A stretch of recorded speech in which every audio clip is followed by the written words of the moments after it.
All right, guys, welcome to a very special episode of Rushdown Radio. This will be our 2014 year-end episode. We'll be talking about a multitude of stuff. New games, new year. New games, really? Yeah, that's what we're looking forward to. New games, new year. You sound like one of those people on Facebook. Look, don't do that. What, be real? Go, continue. All right.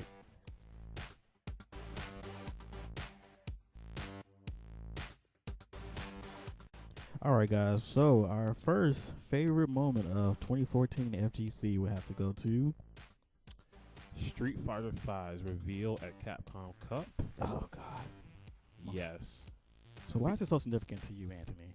So when it was first revealed, it was awesome. The trailer was, it was pretty informative, as many other YouTubers have found out.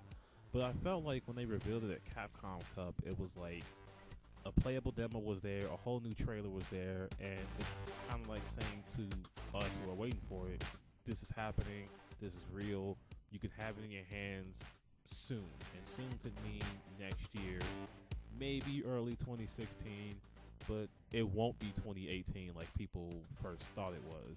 Yeah, that would have been a long time. Yeah, because if people remember, Yoshiyama was like, we don't have any money, so this might take a minute. So you guys just gotta sit tight and wait and play Street Fighter 4, the 16th edition we've made of it to keep you guys happy. Okay? Okay. But now, we can see a whole, 3 years of a jump of release date. And that is amazing. Not to mention, when you saw it played up there, it was just the coolest thing. You sat through a whole tournament just to see, 4 rounds of footage, and it was amazing. Not to mention that reveal at the end. I regret nothing. Ah, yes, the reveal of Charlie. Yes, that's Michael's. just the mention of him existing. Oh my God, I almost came to tears seeing that. Almost? I kind of remember you shedding a couple. You have no proof. Anyway. But yeah, the Street Fighter reveal at Capcom Cup was definitely one of the big highlights from this year. I think it set a new precedent for fighting games for next year, because everybody's hyped for this. And it might have changed a few minds on what console to buy. Oh yeah, that exclusivity though. Man, that hurts. Not me, of course. It made my choice easier. Yeah. All right, the next one for our favorite FGC moment is, this is my moment, was when Luffy pretty much took over the entire tournament for Ultra Street Fighter 4 with Rose and his PS1 controller. Man, that was the coolest part. He had a PS1 controller. Man, he turned Rose from a somewhat C-tier character to she's a viable character, which I think set the tone that this is all about skill and not about tier lists, which people have failed to realize for the last few years with this game. Everybody's like, oh, tier list, oh, A tier, you can do it. No. I just want to know where he got that converter from. Yeah, it had to be a pretty pricey one, because to convert an old system like that, at least he probably had the same one for years. Ooh. God. But yeah, I was really happy seeing Rose be used in such a way, especially to all the other characters that was getting bodied by her. Shoutouts to people making PS1 to Xbox 360 converters. Okay. Oh, no super. He wants to save it just in case. And this will now kill if he lands the super. Bonchan now wants to put block damage. Wow. What? Wow, Bonchan going Navic. Yes! And the bracket has been reset by Luffy. On.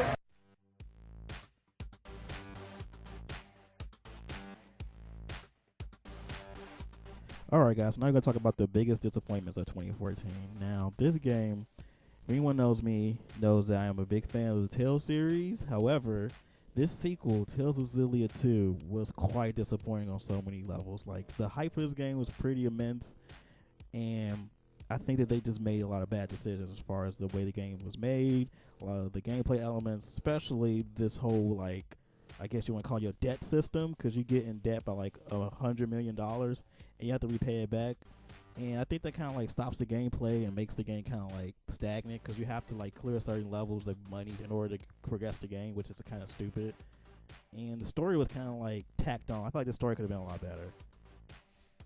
Anthony, you have anything to add to my frustration? So, I only watched you play it because after hearing that the almost that you have to pay money back. That was dumb, and I don't wanted nothing to do with it. On top of that, the character I wanted to see the most, Milla, was garbage.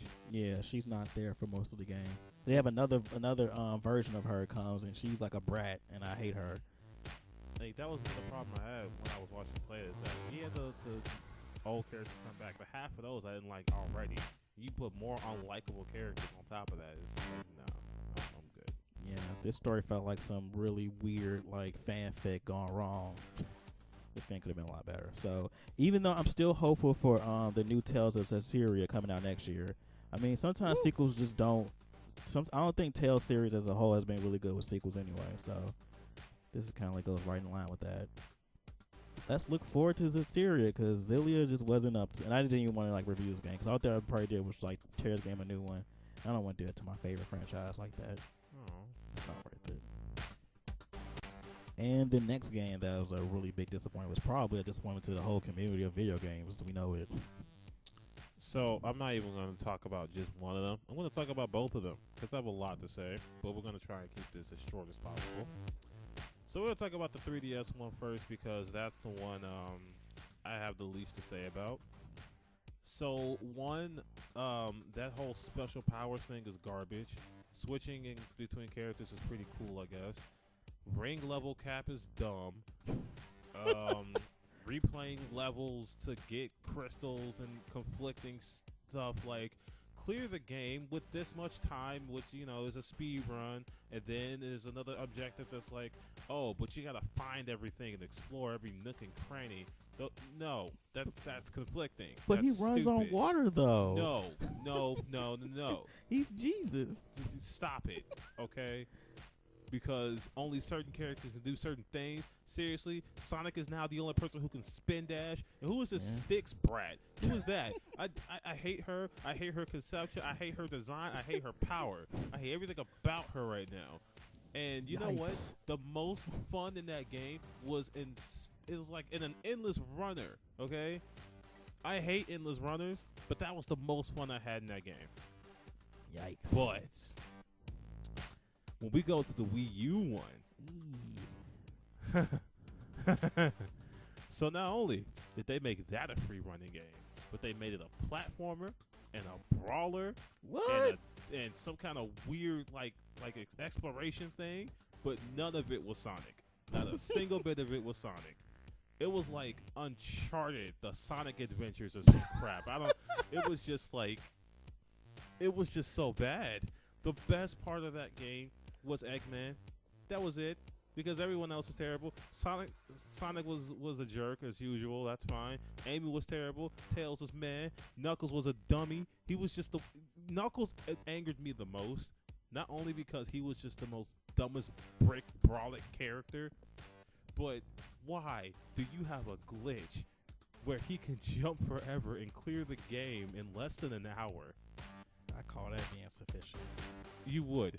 But now we're going to talk about the rest of the game. If you sat through the rest of it and not did the Knuckles glitch, like some people did. Now we're dealing with the characters that you know and love, like Metal Sonic. He was so unimportant. And Shadow's cameo boss fight, whatever, while it seems conceptually cool because they're teleporting through parts of time and space and stuff, it was the most pointless thing. Why was Shadow there? Seriously, his dialogue suggests that he was only there to interrupt Sonic's forward motion. That was it. Wow. That was all. They take a character like Shadow and say to him, "You're just here to interrupt Sonic." Then whatever, it's fine. Well, I'm pretty sure you can talk like hours and hours about Sonic Boom, but we're gonna have to like move on to our next topic. Sorry, I didn't know I went on so long. Let's go. All right, so this comes as no surprise at all that this game will be Game of the Year for. I mean, if you guys watched my review, you know that I think this game is awesome.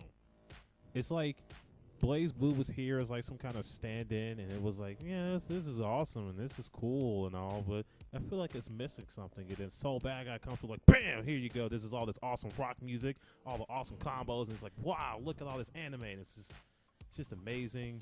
music, visuals. You just go watch my review if you want to hear me rant for minutes on end for how great I think this game is, minus the online. But still, amazing game.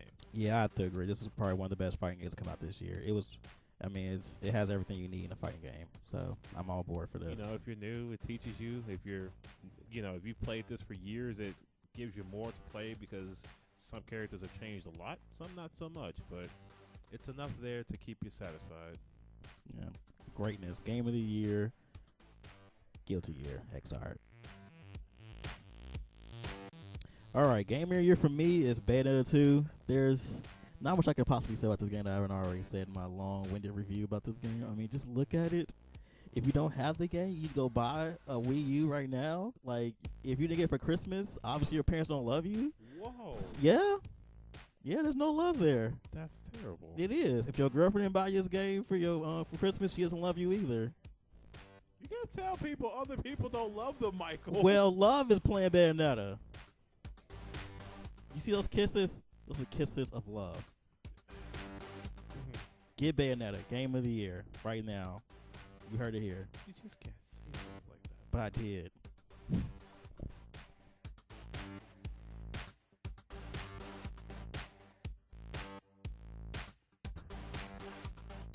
All right, so now we're going to talk about the most anticipated games for 2015.